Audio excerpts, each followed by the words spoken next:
Okay, I'm going to zero the z-axis.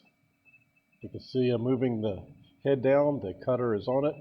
I'm going to actually touch the top of it, of this fixture, and as soon as it actually just touches,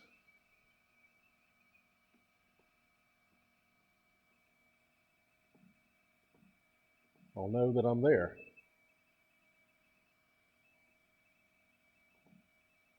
And you can't see it from here, but it has now engaged, and I can zero